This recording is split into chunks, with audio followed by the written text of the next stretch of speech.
شرور أنفسنا ومن سيئات أعمالنا من يهده الله فلا مضل له ومن يضلل فلا هادي له أشهد أن لا إله إلا الله وحده لا شريك له وأشهد أن محمدًا عبده ورسوله اللهم صل وسلم وبارك على نبينا محمد وعلى آله وأصحابه ومن تبعهم بإحسان إلى يوم الدين أما بعد Ikhwani fillah, a'azzani Allah wa iyyakum. Kembali kita melanjutkan kajian kita dari pembahasan kitab Umdatul Ahkam karya Al-Imam Abdul Ghani Al-Maqdisi Al-Hambali rahimahullah ta'ala. Pada pertemuan yang terdahulu kita telah mengambil hadis dari Kitabul Libas. Hadis yang pertama dan kedua dari Kitabul Libas yaitu hadis yang ke-392 dan 393. Dan juga hadis yang ke-394 dan 395.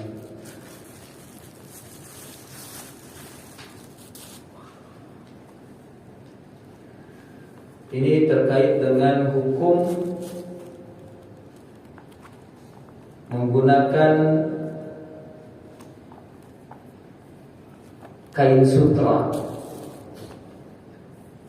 baju yang terbuat dari kain sutra.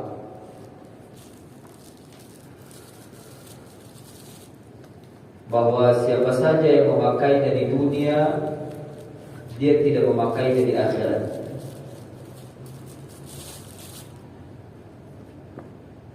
Ini khabar sekaligus ancaman bagi mereka yang menggunakan sutra. Kemudian juga larangan, hadis berikutnya adalah larangan, yakni hadis ke-393, larangan Islam bagi kaum muslimin untuk meminum atau makan dan minum menggunakan bejana berupa gelas atau piring atau yang semisalnya yang terbuat dari emas. Ya, yang terbuat dari emas. Ini juga sama. Siapa saja yang menggunakannya di dunia, maka dia tidak menggunakannya di akhirat. Artinya tidak menggunakannya di akhirat, ya mereka tidak mendapati lagi di neraka. Maksudnya mereka tidak akan masuk ke dalam surga, karena ini adalah hanya digunakan oleh para penduduk surga. Kemudian Juga hadis yang ke-394, ini hadis yang ketiga dari Kitabul Libas.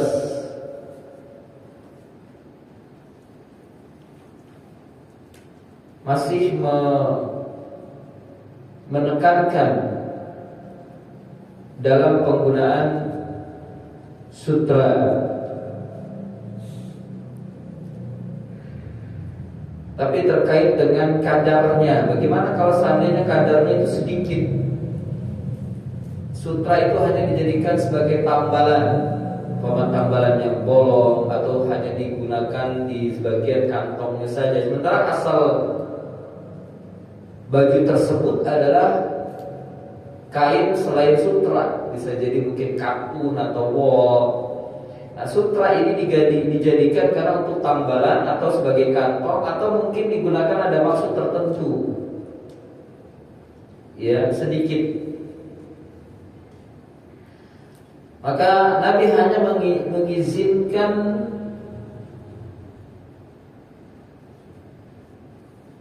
sebesar 2 jari. Rafa'ala Rasulullah sallallahu alaihi wasallam isba'aihi as-sababa wal wusta. Nabi sallallahu alaihi wasallam mengangkat 2 jarinya, yaitu telunjuk dan jari tengah.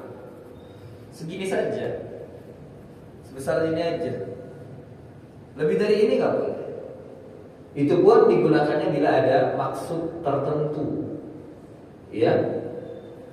Nah, ini di hadis yang ke 394.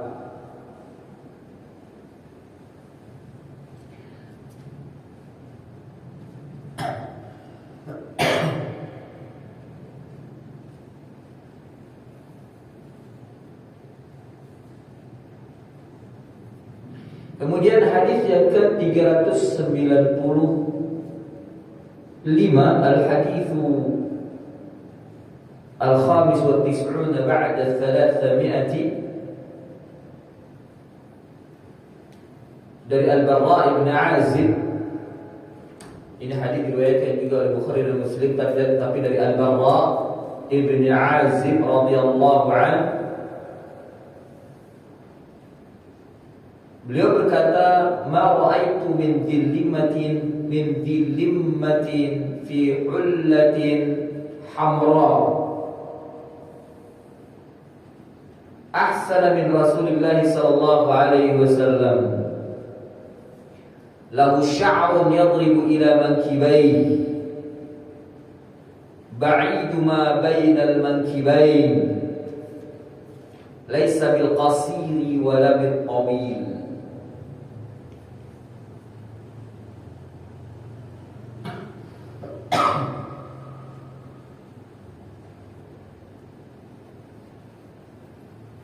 Dari Barra' bin Azib radhiyallahu anhu, dia berkata, aku melihat, ma ra'aitu, tidaklah aku melihat, atau apa yang aku lihat, min dhilimmatin hullatil hamra, orang yang memiliki rambut hullatil hamra, yakni lima di sini maknanya adalah asy-sya'ru yatajawazu syahmatal udhun, rambut yang melewati syahmatul udhun. Itu ini syahmat, ujung telinga sampai sini, ya. Bahkan lebih ke mangkib itu, ini mangkib itu ini pundak, bahkan lebih bawah lagi. Rambutnya Nabi panjang melewati telinga sampai ke mangkib. Ya, ahsana min Rasulillah. Jadi maksudnya, aku tidak melihat orang yang memiliki rambut yang bagus, hullatil hamra, jadi coklat kemerah-merahan, lebih baik atau lebih bagus daripada Rasulullah SAW. Jadi rambut Nabi itu tidak hitam. Rambut Nabi tidak berwarna hitam, tapi rambut Nabi itu berwarna coklat kemerah-merahan. coklat. Dan konon di dalam Syama'il Muhammadiyah oleh Imam At-Tirmidzi, rambut Nabi itu tidak lurus kayak perempuan jatuh, enggak. Rambut Nabi ikal, keriting tidak, lurus tidak, ikal kalau bahasa kita. Ya, ganteng lah, bawaannya ganteng. Karena memang kulit Nabi juga putih kemerah-merahan. Kulit Nabi putih kemerah-merahan, rambutnya coklat kemerah-merahan. Jadi kalau orang melihat Nabi itu warna merah, ya merah. Dan wajahnya itu rupawan, ganteng, ya ganteng. Dan setiap beliau bicara itu tidak ada yang bisa menolak. Tidak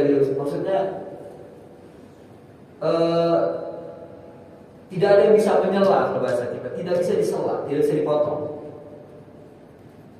Selalu menunggu selesainya beliau bicara. Ya. Karena kata-katanya sangat indah.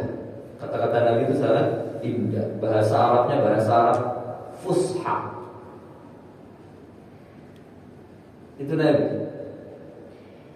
Jadi kalau melihat Nabi, ya putih tapi kemerah-merahan. Putih kemerah-merahan bukan berarti Nabi merah, bukan. Putih kemerah-merahan di mana? Putih kemerah-merahan.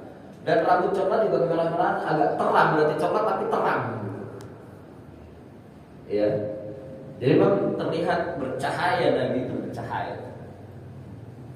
Dan cahayanya indah. Indah. Ya.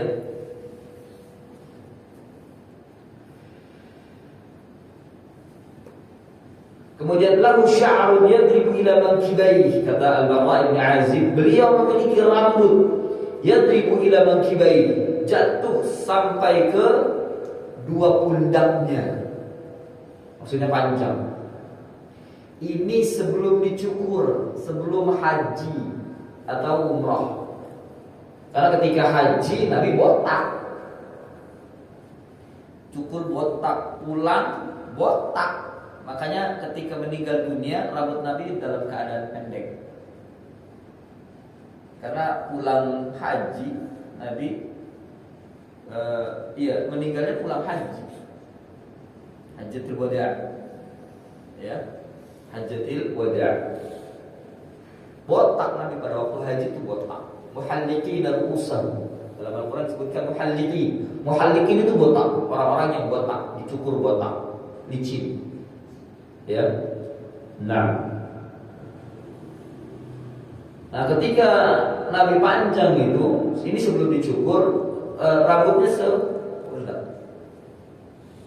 Ba'id ma baina mankibain, agak jauh dari antara dua pundak.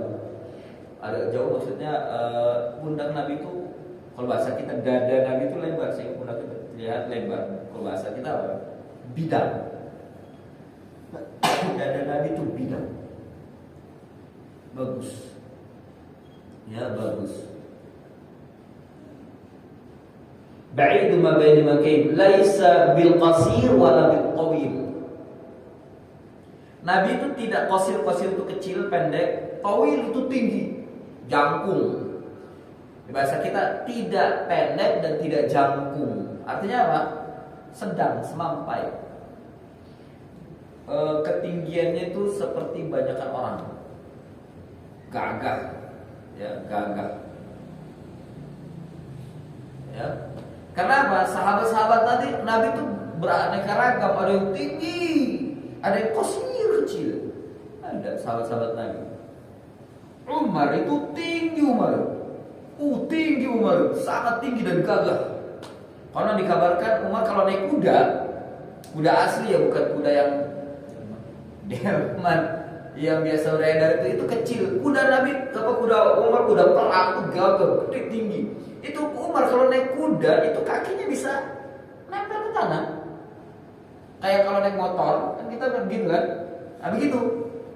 Umar itu kakinya bisa nempel ke tanah, yang lainnya cuma bisa berada di atas, itu kan nggak bisa ke bawah. kan nempel. Kalau pengen turun ya dia turun seperti lompat. Tapi Umar enggak, kakinya nyampe ke bawah. Tingginya kayak apa Umar?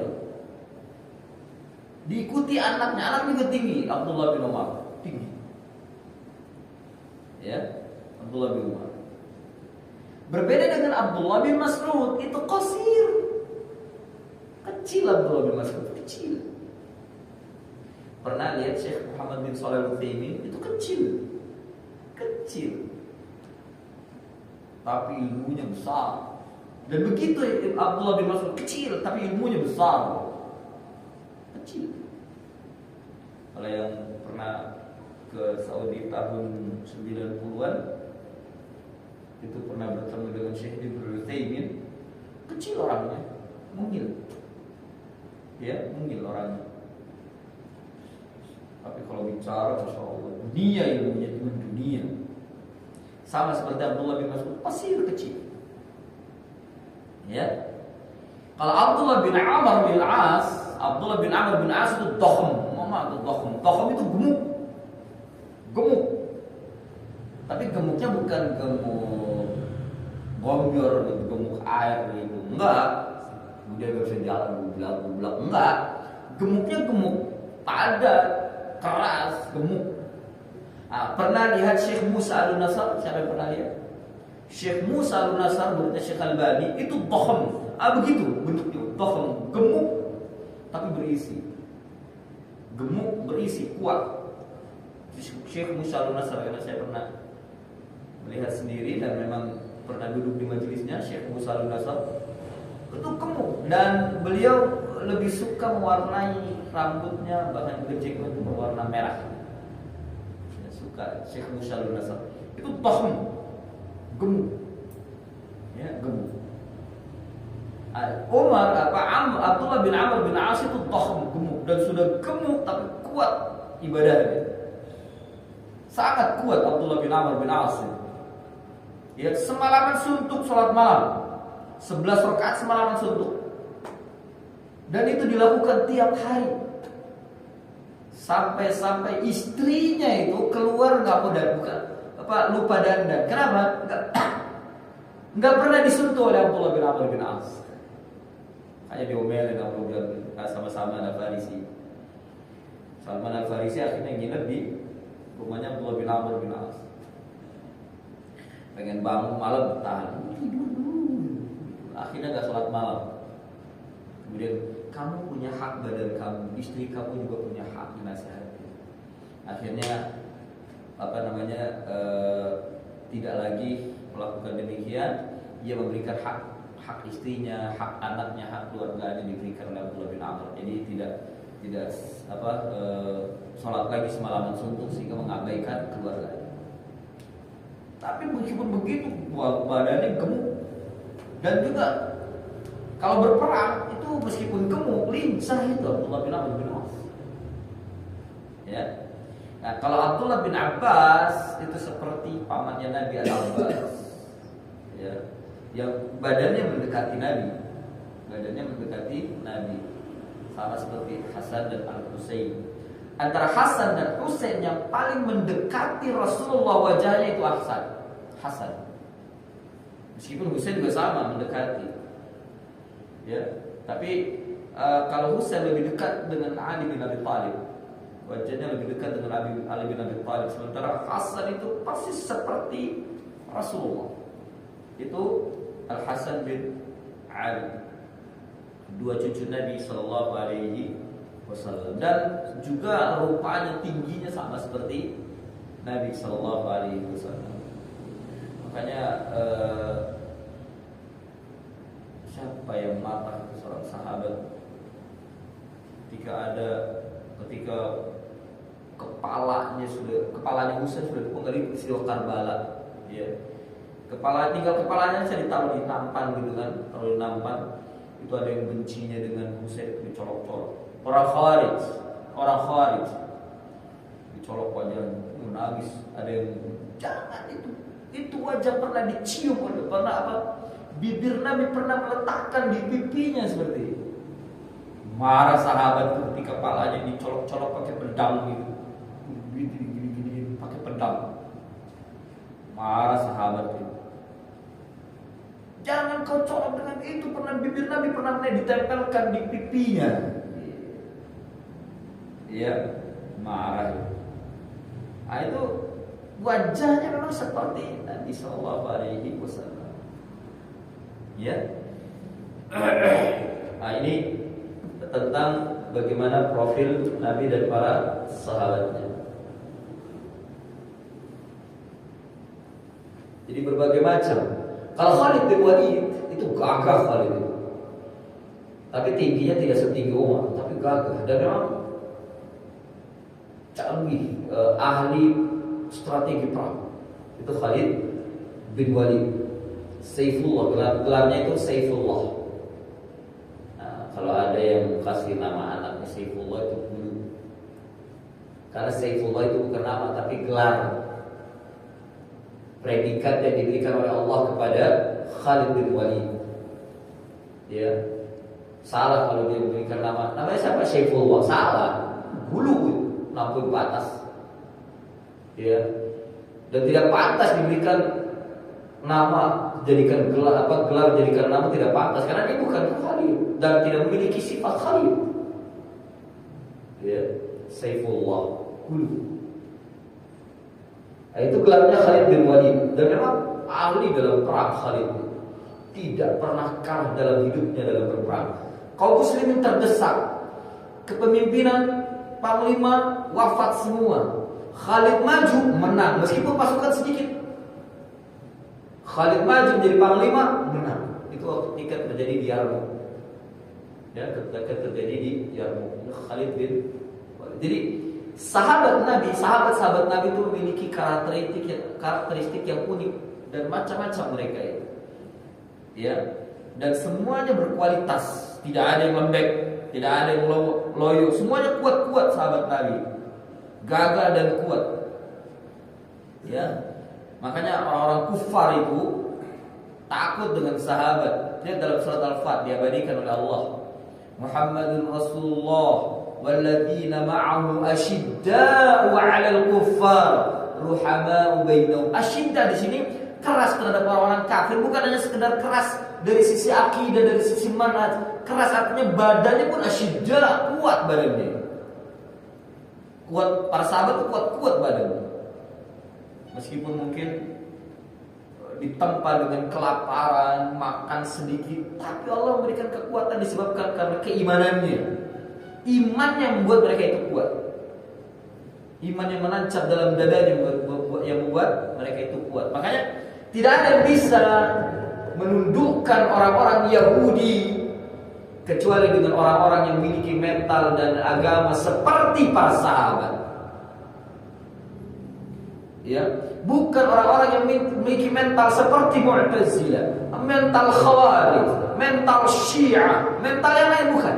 Tapi hanya orang-orang yang mentalnya seperti mental sahabat, agamanya seperti agama sahabat, cara beragamanya seperti cara beragama Rasulullah dan para sahabatnya. Itu yang bisa menundukkan Yahudi. Dan kekuatan akidah mereka seperti kekuatan sahabat. Itu yang bisa menundukkan Yahudi. Ya. Adapun sekarang sandiwara itu Syiah dengan Yahudi sandiwara. Enggak usah diberi sejarin aja mereka. Kalah yang ini, ya sudah, kita juga enggak ada bangga. Kalah yang ini juga sama. Dua-duanya sama. Semuanya musuh Islam. Enggak ada yang dibanggakan. Buat apa kita komentar? Dia biarkan Allah yang mengatur mereka. Biarkan Allah menghancurkan mereka, saling menghancurkan. Ya. Jadi demikian.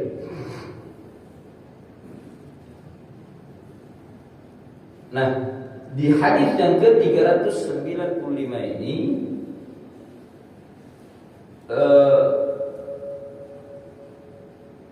bolehnya kita memiliki rambut agak panjang, tapi tidak melebihi pundak. Jangan dibikin metal juga gitu ya. Atau mungkin dibikin pang gitu.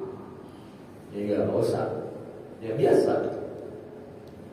Dan kalaupun ini disemir, diwarnai atau kasih hina, ya, itu tidak boleh warna hitam.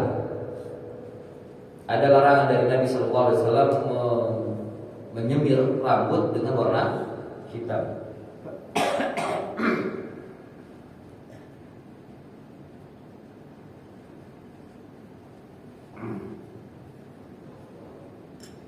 Yang diperbolehkan selain hitam, coklat, merah atau mungkin hijau, kuning boleh kuning, ya.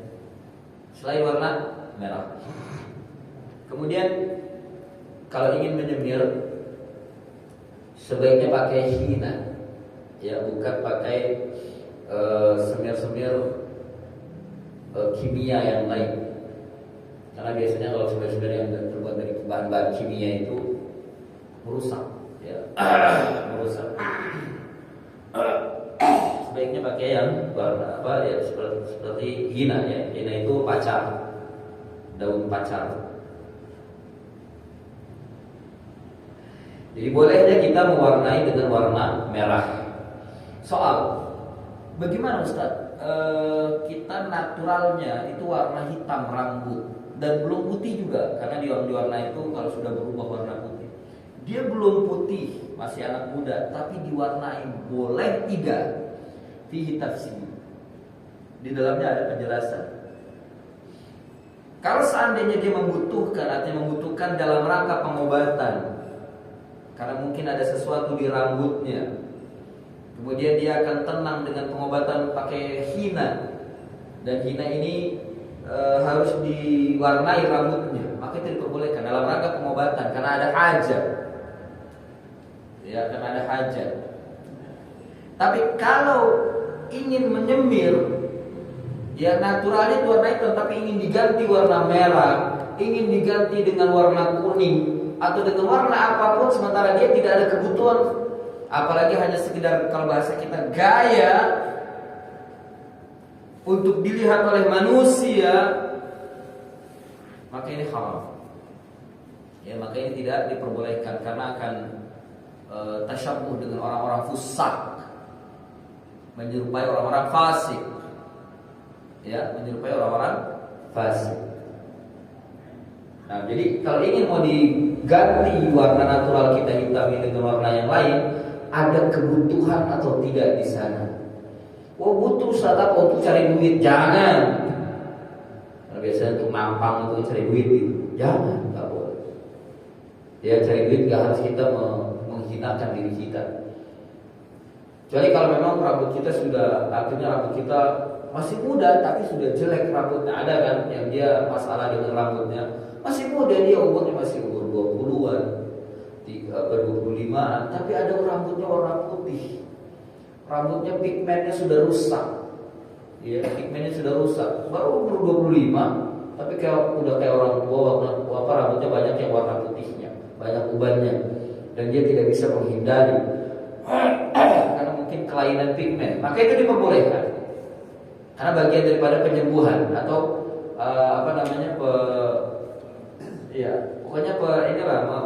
menetralkan, ya, menetralkan bagian dari penyembuhan.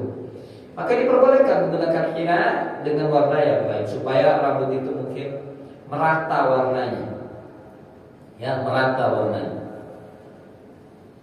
Karena memang ada sebagian para pemuda itu yang rusak rambutnya itu, warnanya memudar, warna hitamnya memudar, padahal umurnya masih usia muda. Itu disebabkan karena kelainan atau apapun, ya, atau apapun sehingga warna rambutnya sudah berubah jadi putih. Kemudian, ikhwani fillah, a'azzanallahu wa iyyakum. Hadis selanjutnya, hadis yang ke-396 dalam kitab Taisirul Alam. Al-Imam meletakkan hadis apa yang diriwayatkan oleh Bukhari dan Muslim juga sama datang dari Al-Barra ibn Azib radhiyallahu anhu. Musannif mengatakan an Abi Hurairah radhiyallahu an Al-Barra ibn Azib radhiyallahu anhu qala amarna Rasulullah sallallahu alaihi wasallam bisab'in wa nahana an sab'in.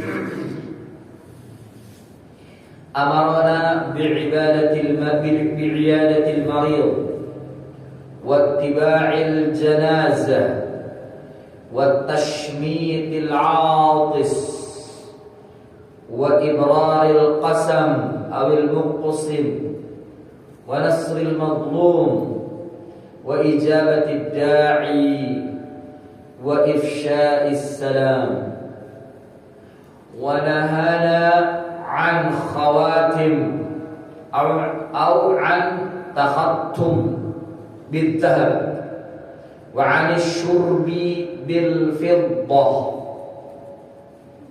wa 'anil mayathir wa 'anil qassi wa 'anil lubsil hariri wal istabraqi wad dibaj. Ada yang mau baca terjemahan? Baca terjemahan. Baca. Dari Al-Bara bin Azib radhiyallahu anhu mengatakan, Rasulullah sallallahu alaihi wasallam melarang kami untuk melakukan 7 perkara dan juga melarang kami dari 7 perkara. Beliau memerintahkan kami untuk menengok orang sakit, mengiringi jenazah, menjawab orang bersin, memenuhi sumpah, menolong orang yang teraniaya, mendatangi undangan, dan menyebarkan salam. Beliau melarang kami dari memakai cincin emas, minum dengan bejana emas, memakai mayat sir, memakai pakaian sutra dari al-qassu, memakai sutra halus, memakai sutra tebal, dan memakai sutra yang kasar. Nah,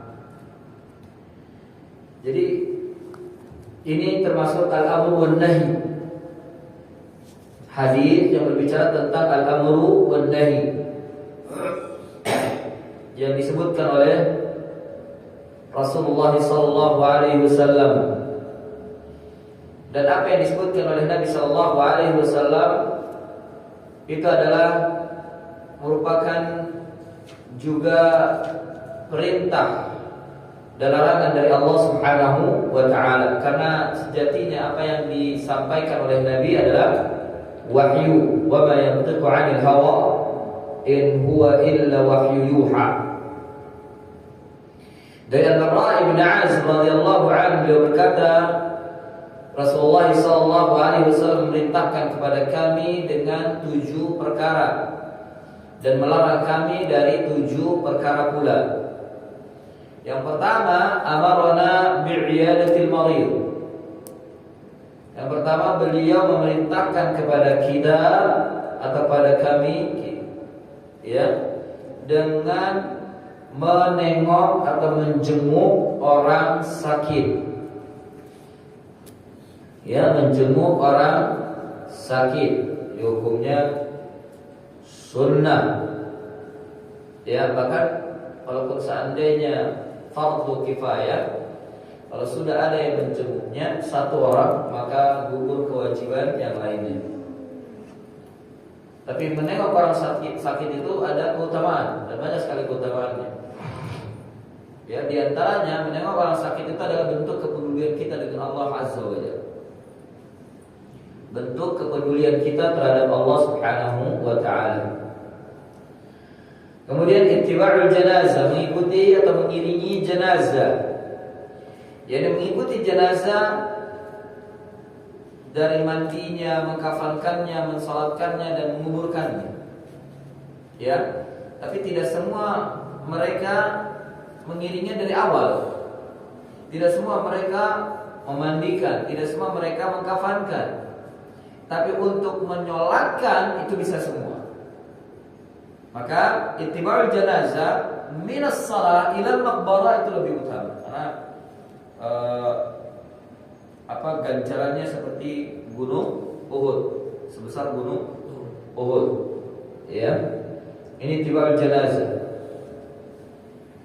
Tapi hukumnya fardu kifayah. Idza qama bihi ba'dun saqata 'anil baki. Kemudian tashmitul atis.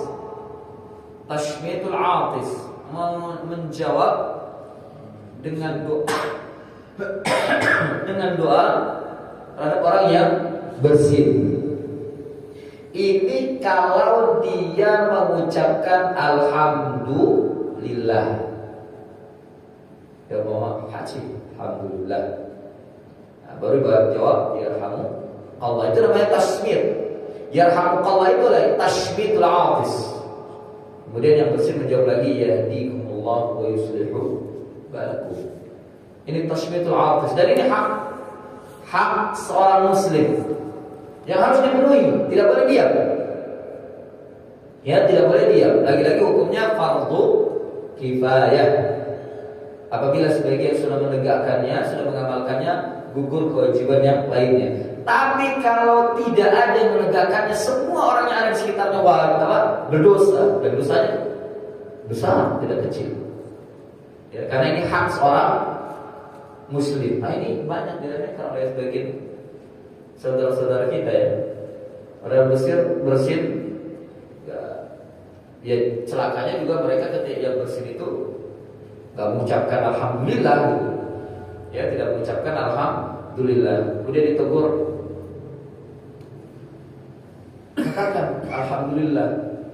Dia bilang, udah kapan? Dalam hati, kadzab. Karena itu zikir berlisan. Ya, zikir dengan lisan. Gak bisa dia mengucapkan alhamdulillah dalam hati, karena bukan amalan hati, amalan lisan. Ya, amalan lisan. Harus dengan lisan. Alhamdulillah. Ya, bukan dalam hati. Kalau dalam hati bagaimana akan ditashmir? Akan didoakan. Orang gak dengar. Sementara syarat untuk tashmir adalah bila sang pembersin itu dia mengucapkan alhamdulillah. Ya, demikian. Jadi ini yang banyak diremehkan oleh kaum muslimin, tashmitul atis itu. Bahkan terkadang menjadikan bercandaan. Ya, bersinnya di suara yang gede. Wah, wah, teriak dia. Udah begitu, nggak mengucapkan alhamdulillah gitu. Ya, orang di sekitarnya kaget karena bersinnya. Ya, nah, ini main-main dengan bersin. Padahal bersin itu nikmat dari Allah Azza wa Jalla. Makanya disyariatkan untuk mengucapkan alhamdulillah. Jangan main-main. Ya, bersyukur pada Allah Subhanahu wa ta'ala. Kemudian yang keempat, ibrarul qasam awil muqsim. Yani berbuat baik terhadap orang yang bersumpah, yang sementara dia bersumpah berusaha untuk memenuhi sumpahnya. Bantu dia. Itu namanya ibrar. Bantu orang yang ingin memenuhi sumpahnya, termasuk nadar. Orang bersumpah, dia bersumpah untuk berkata jujur atau apapun dia sumpah atas nama Allah untuk melakukan sesuatu yang dia mungkin merasa berat atau apapun. Bersumpah, maka orang-orang yang di sekitarnya mendengar sumpahnya bantu untuk memenuhinya. Ibrar muslim, karena berat. Orang yang membatalkan sumpah wajib membayar kafar. Kemudian yang kelima, nasrul mazlum. Nasri al-mazlum, menolong orang yang terzalimi, yang teraniaya. Ya, nasrul mazlum. Ini perintah dari Rasulullah SAW. Ya. Yang keenam, sedikit lagi, ijabatul da'i, menjawab undangan, artinya memenuhi undangan. Ini sebagian ulama katakan wajib. Yang ketujuh, ifsya'us salam, menebarkan salam. Iya, ba'da isya kita lanjutkan. Wassallallahu ala nabiyina Muhammadin wa ala alihi wasallam.